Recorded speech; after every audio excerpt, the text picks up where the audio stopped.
Everyone's talking about the stock market hitting record highs in 2026. Nobody's talking about the other records set in almost the exact same window. $1.25 trillion in American credit card debt and the highest 90-day delinquency rate in 15 years. Two records, same country, same year, both technically true at the same time. And here's the uncomfortable part. Some of that debt and some of those market gains are sitting in the exact same wallet, maybe even yours. Here's the split screen nobody puts side by side. On one side, index funds having a strong multi-year run, retirement accounts quietly compounding, financial media running record highs as a routine headline. On the other side, reported in the exact same stretch of data, Americans are carrying $1.25 trillion in credit card debt, a new record. The average balance per cardholder sits around $6,715.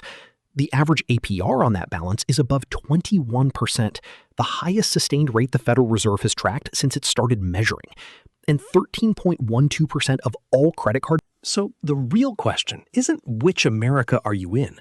For a lot of Henrys, the honest answer is both. Invested and compounding on one account, revolving and accruing on another at the same time. And that combination has a specific, calculable cost that almost nobody actually sits down and runs.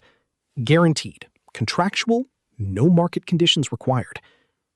Now, compare that to what the same $6,715 could be earning if it were invested instead, at a realistic long-run average return of 7%, roughly $470 a year. Guaranteed 21.5% cost on one side, and uncertain, historically averaged 7% on the other. There is no diversified, reasonable investment on Earth that reliably outruns a 21.5% guaranteed cost. Not index funds in a great year, not anything you'd responsibly put in a retirement account. Here's the number that makes this concrete. Paying off that $6,715 balance is mathematically identical to finding a risk-free investment that pays 21.5% a year.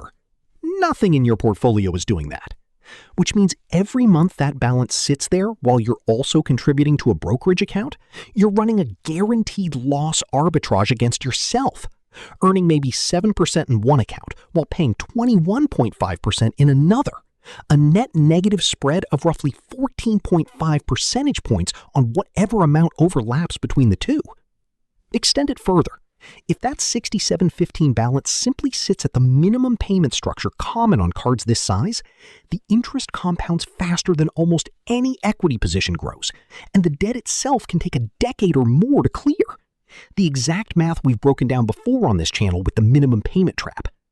Meanwhile, the record highs narrative keeps playing in the background.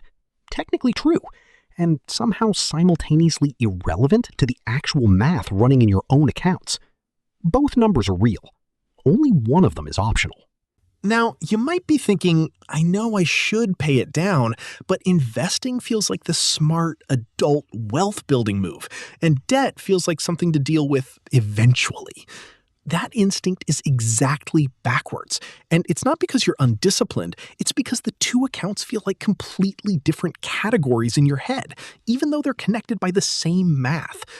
Investing feels proactive. You're doing something, building something, watching a number go up. Paying down a credit card feels like standing still. You're just making a number that was already bad, slightly less bad. One activity feels like progress, the other feels like maintenance. But the math doesn't care how either one feels.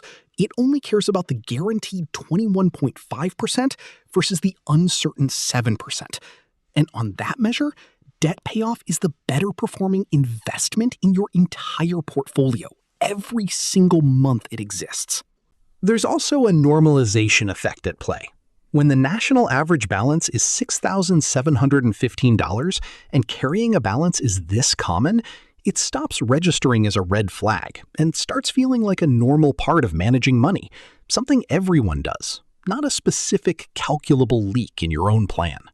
First, if your employer offers a 401k match, keep contributing enough to get the full match no matter what.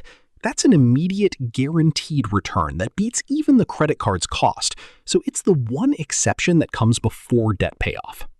Second, calculate your own number. Take your actual card balance and your actual APR, multiply them, and write down what that balance is costing you in a single year. Most people have never seen this number written down in isolation, separate from the minimum payment on a statement. Third, redirect any investing beyond the match toward the balance until it's gone.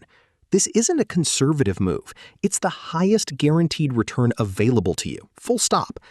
Once the balance hits zero, redirect that same monthly amount straight into your brokerage or IRA automatically, so the money doesn't quietly find a new place to leak. Finally, if you're tempted to keep a small revolving balance because the minimum is manageable, run the exact math from this video on your own numbers before deciding that's fine. Manageable and mathematically rational are two very different things, and only one of them is actually costing you money every single month.